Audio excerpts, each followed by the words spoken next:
तो आज हम लोग देखेंगे मूल कर्तव्य।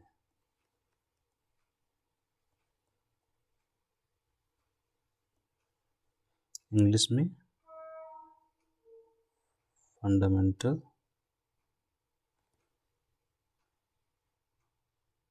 ड्यूटीज के बारे में। हम लोगों ने अब तक संविधान के भाग 1 से भाग 4 कंप्लीट कर लिए हैं। संविधान के भाग 1 से 4 कंप्लीट हो चुका है। हमें एक चीज़ देखनी थी, फंडामेंटल राइट बनाम डीपीएसपी। फंडामेंटल राइट मतलब मूल अधिकार,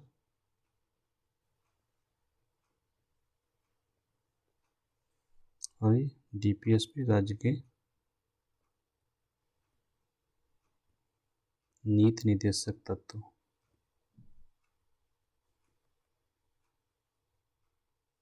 दोनों में क्या अंतर है?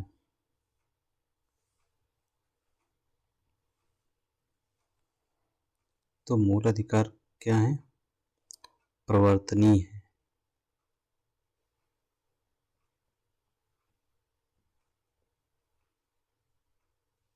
मतलब इन्फोर्सिबल है।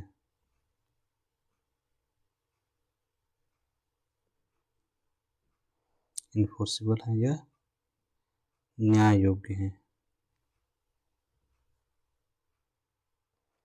कभी कभी न्यायोचित आता है या लागू किए जा सकते हैं।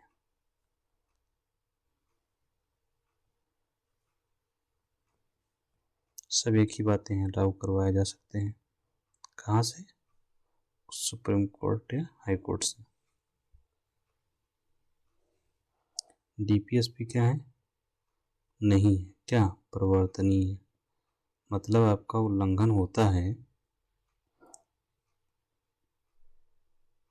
तो आप सुप्रीम कोर्ट या हाई कोर्ट नहीं जा सकते। मान लीजिए कि आपको काम नहीं मिल रहा है, तो डीपीएसपी में लिखा हुआ है 41 में, आप सरकार के पास जाइए कि हमको काम नहीं दे रहे हैं, सरकार ने काम से मना कर रही है, आप कोर्ट चले जाइए, कोर्ट आपको दिलवा देगी। तो ये डीपीएसपी में संभव नहीं है।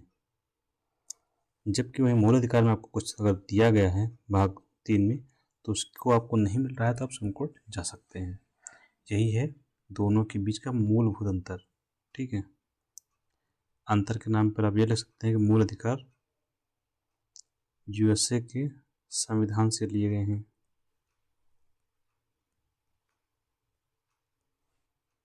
से प्रेरित हैं।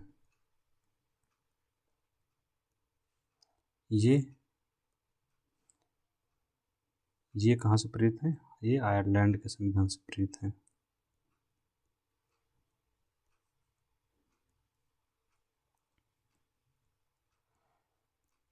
तो मूल अंतर जो है वो आप याद रखिए, प्रवर्तनीयता का क्या है। लागू के लिए चरण में जा सकते हैं, न्यायालय जा सकते हैं कि नहीं है।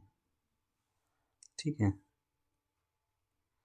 ये भाग 3 में है अंतर। अगर देखते हैं तो ये डीपीएसपी भाग 4 में है।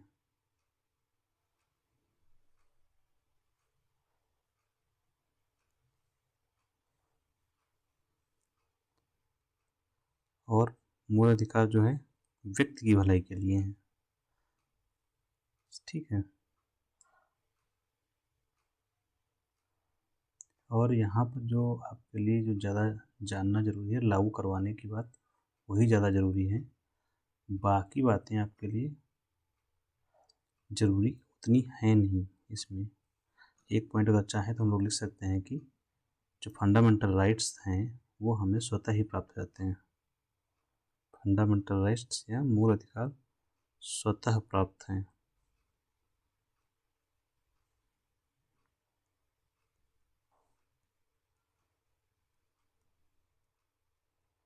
ये नहीं प्राप्त है स्वतः, स्वतः प्राप्त नहीं। तो कैसे प्राप्त हैं? राज्य द्वारा लागू करने पर ही प्राप्त होंगे। राज्य द्वारा लागू करने के बाद, जैसे नरेगा लागू किया तो काम मिल गया। राज्य द्वारा लागू करने के बाद ही प्राप्त। तो ये अंतर है बेसिक दोनों के बीच का। अब हम लोग बढ़ते हैं अपने मेन टॉपिक की ओर, जो है कि हमारा क्या है, मूल कर्तव्य।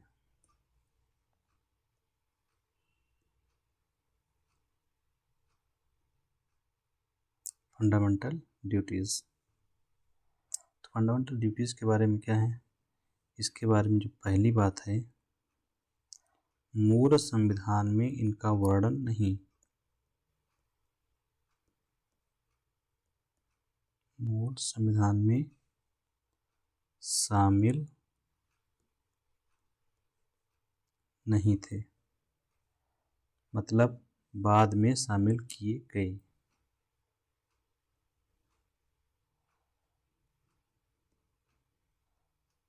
बाद में शामिल किए गए। तो बाद में शामिल किए गए तो कब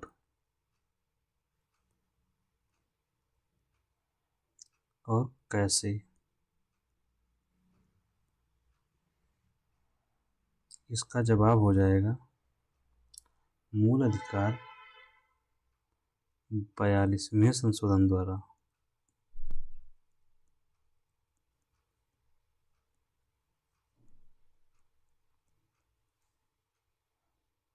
संविधान में जोड़े गए।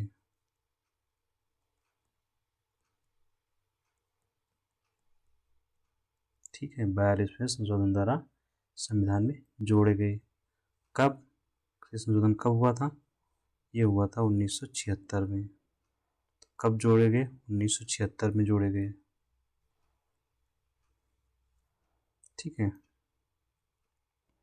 और क्या हुआ, तो 42वां संशोधन 1976 में हुआ था, उसमें जोड़े गए।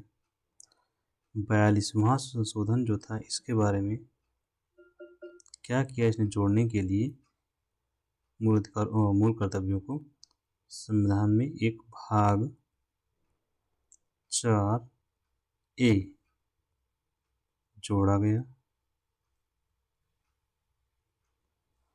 ठीक है, भाग 4A में अनुच्छेद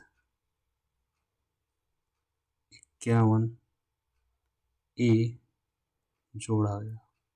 मतलब 42वें संशोधन जो कि 1976 में हुआ था, उसके तहत संविधान में भाग 4A जोड़ा गया और भाग 4A के अंतर्गत एक अनुच्छेद 51A को इंसर्ट किया गया, जोड़ा गया। इस संविधान के अनुच्छेद 51A में 10 मूल अधिकारों का वर्णन किया गया। 10 मूल अधिकार, 10 मूल कर्तव्यों को लिखा गया है।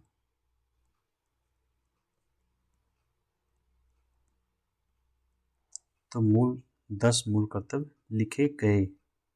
ठीक है, बाद में इसमें एक और जोड़ा गया +1। तो अब कितने मूल कर्तव्य हो गए, कुल मूल कर्तव्य कितने हुए,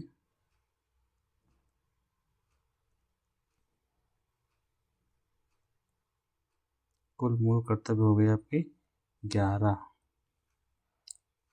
वर्तमान में कितने हैं, 11 मूल कर्तव्य हैं। ये एक मूल कर्तव्य कौन सा है जो जोड़ा गया, जो सबसे जरूरी है, जोड़ा गया है 86वें संशोधन द्वारा। 86वें संशोधन के द्वारा, संशोधन मतलब संविधान संशोधन के द्वारा। उसका नाम क्या था जो जोड़ा गया, इसमें ये हुआ कि अभिभावक और जो अभिभावक हैं मतलब पेरेंट्स अपने बच्चों को शिक्षा प्रदान करने का अवसर देंगे। ये शिक्षा से जुड़ा हुआ है, शिक्षा प्रदान करने का दायित्व होगा, शिक्षा प्रदान करने का दायित्व। बच्चे कौन से हैं? 6 से 14 साल वाले।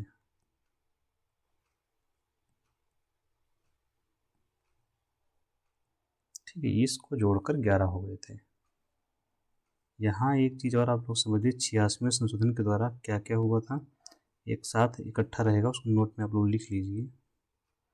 86वें संशोधन के बारे में एक साथ देखिए, अनुच्छेद 21A जोड़ा गया। क्या हुआ? जोड़ा गया। 21A में क्या है? शिक्षा का अधिकार।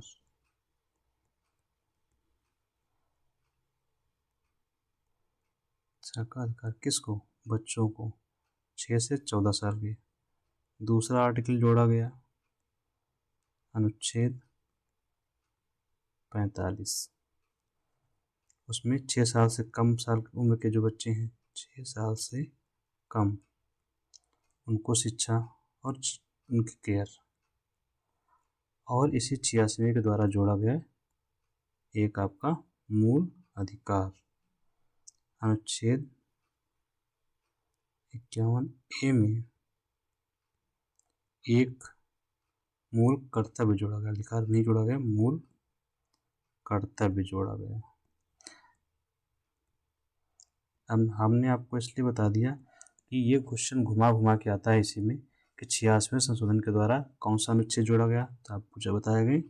तो बताइए 21A, इसी को घुमा के पूछा जाएगा कि शिक्षा का अधिकार किस संशोधन के द्वारा जोड़ा गया? 86वें संशोधन के द्वारा जोड़ा गया। ठीक है, एक मूल जो कर्तव्य जोड़ा गया वो कौन से संशोधन से जोड़ा गया?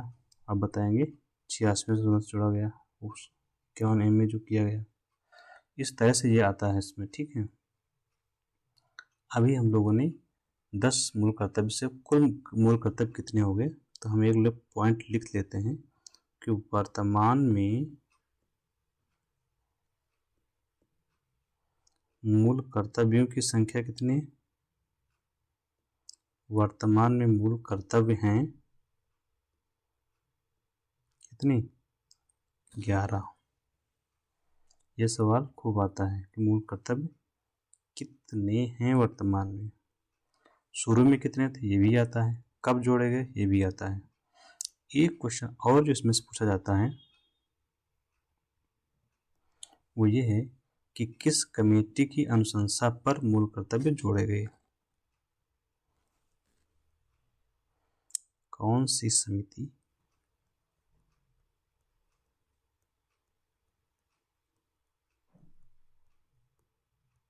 इसका जवाब होगा स्वर्ण सिंह समिति की अनुशंसा पर। एक एक पॉइंट यहाँ पर जरूरी है, सब एग्जाम में पूछा जाता है। यहाँ से 10-15 क्वेश्चन बनते हैं, उसमें से कोई एक आध क्वेश्चन आपको पूछा जाता है। तो स्वर्ण सिंह समिति की अनुशंसा पर, समिति की अनुशंसा पर, रिकमेंडेशन पर, की अनुशंसा पर मूल कर्तव्यों को जोड़ा गया। मूल कर्तव्यों से इतने ही सवाल आते हैं जो उन्हें बताएं, को जोड़ा गया, इससे बियॉन्ड नहीं आएंगे। तो कौन सी समिति से जोड़ा गया? अगला पॉइंट इसमें पूछते हैं कि कौन से भाग में मूल कर्तव्यों का उल्लेख है, जो हम लोग पढ़ चुके हैं। तो मूल कर्तव्यों का उल्लेख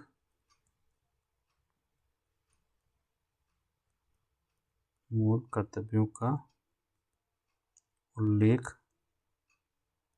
कहाँ है? संविधान के किस भाग में उल्लेख है? संविधान के भाग 4A में और अनुच्छेद 51A में। ठीक है, हिंदी में लिखना है तो 4 कर सकते हैं, 4 और 51 ठीक है, तो मूल कर्तव्यों का उल्लेख कहाँ पर है? एक और इसमें क्या आता है, ये कहाँ से, किस देश से प्रेरित है? किस देश से प्रेरित हैं या किस देश से प्रेरित हैं आपके मूल कर्तव्य तो कहाँ से प्रेरित हैं? रूस से। कभी कभी यूएसएसआर लिख के आता है, तो जो 1992 से 91 से पहले था रूस, उसको यूएसएसआर बोलते थे। तो ये यहाँ से सारे क्वेश्चन जो पूछे जाते हैं वो हमने बता दिया। ठीक है, इसमें से एक एक क्वेश्चन सारा, जैसे रूस से कहाँ से ले गए, रूस से, ये भी आता है। कौन से भाग में मूल कर्तव्यों को उल्लेख, ये भी आता है। कौन से अनुच्छेद में है, ये भी पूछा जाता है। किस कमेटी की अनुशंसा पर जोड़ा गया, तो स्वर्ण सिंह कमेटी की अनुशंसा पर जोड़ा गया, ये बहुत पूछा जाता है। एक एक्स्ट्रा जो मूल कर्तव्य जोड़ा गया वो कौन से संशोधन से जोड़ा गया, 86 में जोड़ा गया। मूल रूप से कितने इसमें कर्तव्य थे, तो 10 थे, ये भी आता है।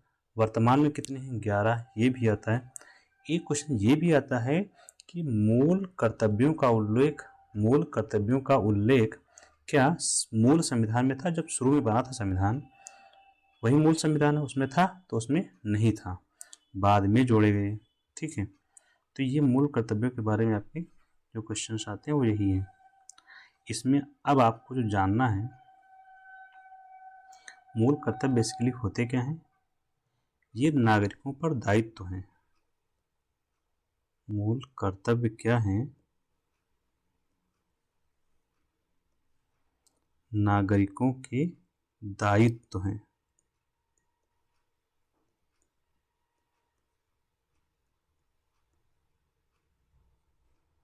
ड्यूटीज हैं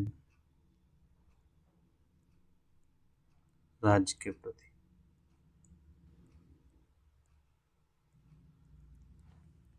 जैसे राज्य जो है नागरिकों को सुरक्षा प्रदान करता है, सिक्योरिटी है और बहुत सारी चीज़ें देता है, नागरिकता मिलती है, तो उसके बदले में आपका दायित्व है सिर्फ जो 10-12 बातें लिखी हैं, 11 बातें, वो आप पालन करें। एक और बात मूल जो कर्तव्यों के बारे में जाननी है, इनको लागू नहीं करवाया जा सकता, ये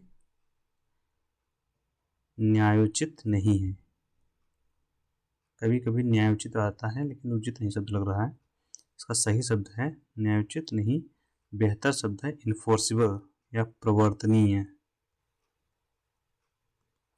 प्रवर्तनीय है कि नहीं, तो प्रवर्तनीय नहीं है, नो।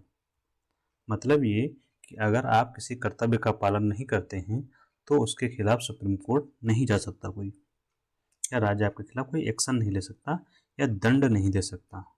प्रवर्तनीयता का मतलब ये है, दंड नहीं।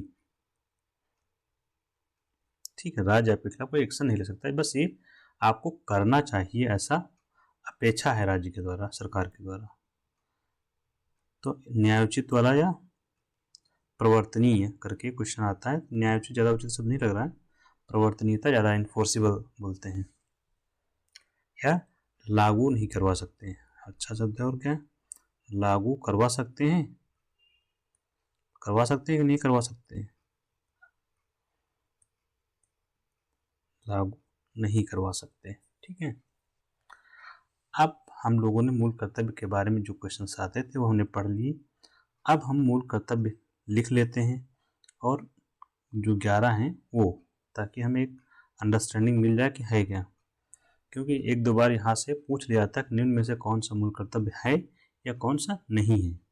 तो आप लोग याद कर लीजिएगा, और याद करने से ज़्यादा बेटर है एक सामान्य समझ बना लीजिए कि ऐसा सा कुछ है उसमें।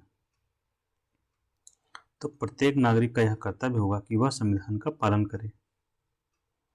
तो संविधान का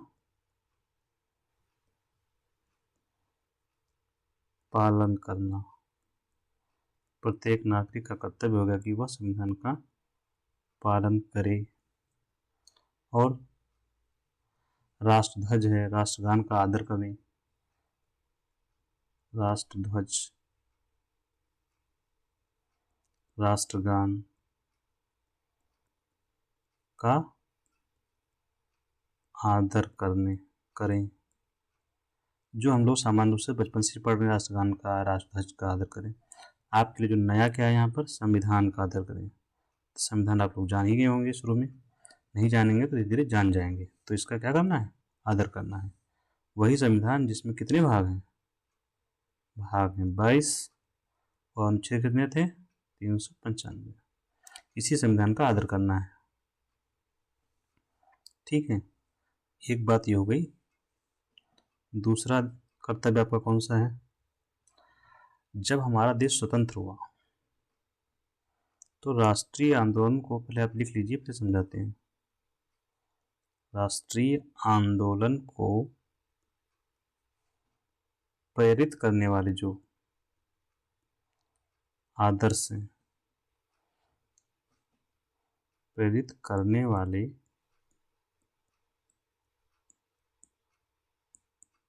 आदर्शों को क्या करना है? हृदय में संजोए रखने को, हृदय में संजोए रखें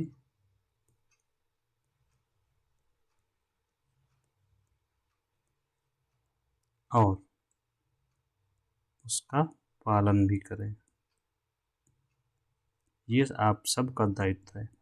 अब देखिए, राष्ट्रीय आंदोलन को प्रेरित करने वाले आदर्श, आप सिर्फ इतने याद कर लीजिए कि जो हम आज़ाद हुए थे उससे पहले हम लोगों ने महात्मा गांधी हैं, बाकी बोस जी, नेहरू जी, सब ने मिलकर जो आंदोलन किया, उस दौरान जो वैल्यू सिस्टम आया, वैल्यू आए, उसका पालन करना है। तो राष्ट्रीय आंदोलन के जो आदर्श हैं उनका पालन करना है बेसिकली।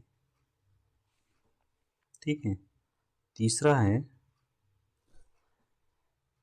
भारत की संप्रभुता, एकता और अखंडता की रक्षा करनी। भारत की संप्रभुता, एकता व अखंडता की रक्षा करें। आपको इसमें से कोई भी शब्द समझ नहीं आ रहा होगा। संप्रभुता निर्णय लेने की क्षमता होती है, निर्णय लेने की स्वतंत्रता।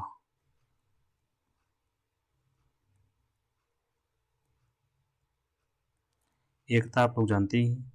अखंडता मतलब ये होता है कि जो भारत का भूभाग है एक रहे, टूटे ना, का भूभाग अखंड रहे। अखंड समझ गए ना? भूभाग अखंड रहे मतलब ये जो आपका भारत का मैप है, हम लोग जो पढ़ते हैं मैप की तरह, तो ये पूरा भारत का ही रहे, टूटे ना, अलग ना हो, कोई और देश कब्जा कर ले। एकता सब लोग समझ ही रहे हैं कि हम सब एक रहें। चौथा है देश की रक्षा करें। क्या करना है? देश की रक्षा।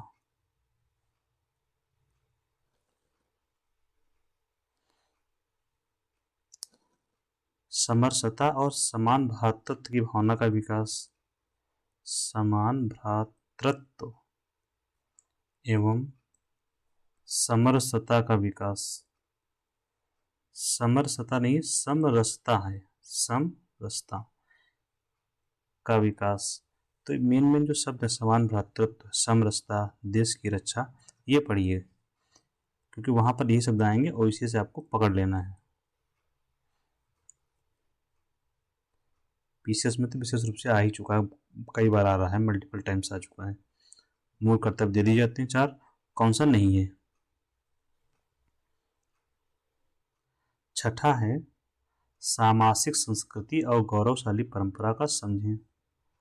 तो आप सिर्फ लिखिए सामासिक संस्कृति, सामासिक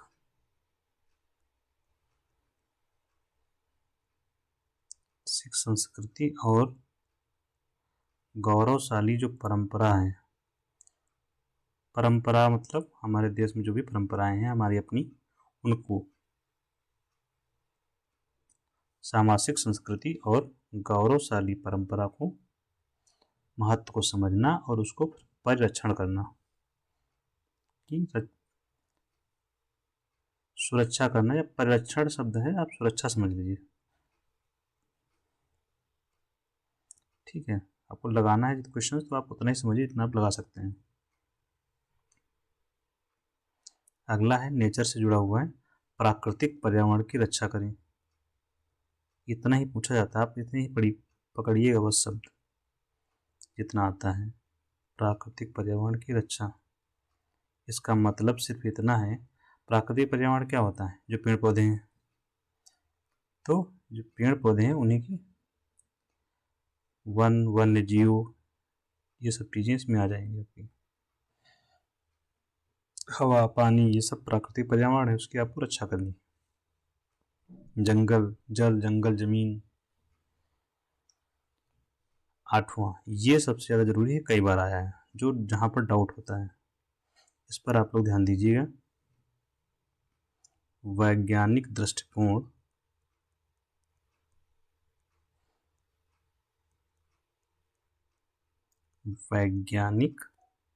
दृष्टिकोण और ज्ञानार्जन की भावना का विकास करना, जो कि आप लोग कर रहे हैं। ज्ञानार्जन तो कर ही रहे हैं ना। और ज्ञानार्जन की भावना का विकास, ये कई बार आया है जिसमें डाउट भी बहुत ज़्यादा होता है। तो वैज्ञानिक दृष्टिकोण और ज्ञानार्जन की भावना, ये जरूर पढ़ लीजिए कम से कम, क्योंकि डाउट इसी में होता है, बाकी लगभग आप लोग पकड़ लेंगे। वैज्ञानिक दृष्टिकोण और ज्ञानार्जन की भावना और एक सामाजिक संस्कृति और गौरवशाली परंपरा, दो हैं जो डाउटफुल होते हैं, तो आपको इन पर ध्यान देना है। अब 9th की ओर हम लोग बढ़ते हैं, वो आप लोग बहुत अच्छे से जानते हैं और करते भी हैं, होप सो। क्या है? सार्वजनिक संपत्ति की रक्षा करें, सार्वजनिक संपत्ति को सुरक्षित रखें। रक्षा करें ही लिख लीजिए आप लोग, सुरक्षित तो बाद में हो ही जाएगी। सार्वजनिक संपत्ति की रक्षा करें या सार्वजनिक संपत्ति को सुरक्षित रखें। रेलवे हमारी संपत्ति है, आप लोग समझ रहे हैं ना। तो वही रेलवे की जो संपत्ति है आपकी, वो क्या है? सार्वजनिक संपत्ति है, तो उसी को सुरक्षित रखना है। तो एक तो रेलवे से आपको मिल गया कि रेलवे की संपत्ति अपनी है, उसकी रक्षा करनी है।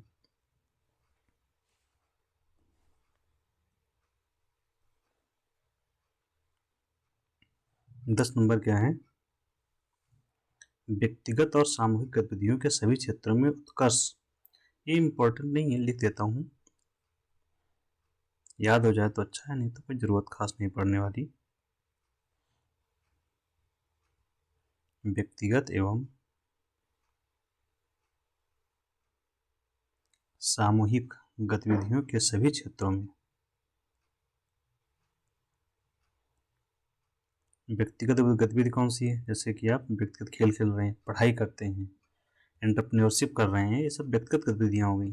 सामूहिक में जो कई लोग मिलकर कोई काम कर रहे हैं, तो सामूहिक गतिविधियों के क्षेत्रों में ऊपर की ओर बढ़ना है, उत्कृष्टता की ओर बढ़ना, उत्कृष्टता की ओर बढ़ना का प्रयास करना।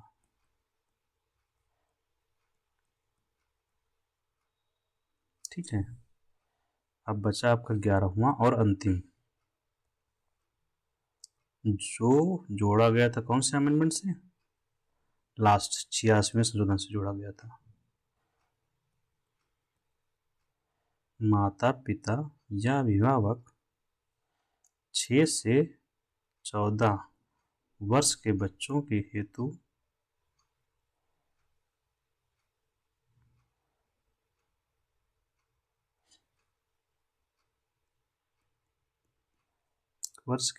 को प्राथमिक शिक्षा प्रदान करना, आप लिखिए बस।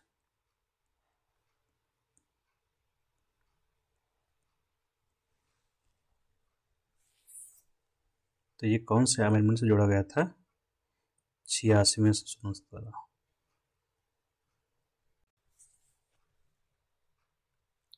तो इसी के साथ हमारे जो फंडामेंटल ड्यूटीज हैं, मूल कर्तव्य क्या होते हैं, खत्म होते हैं। इस पर आधारित कुछ क्वेश्चंस अगर होंगे तो हम लोग नेक्स्ट क्लास में देखेंगे। ठीक है।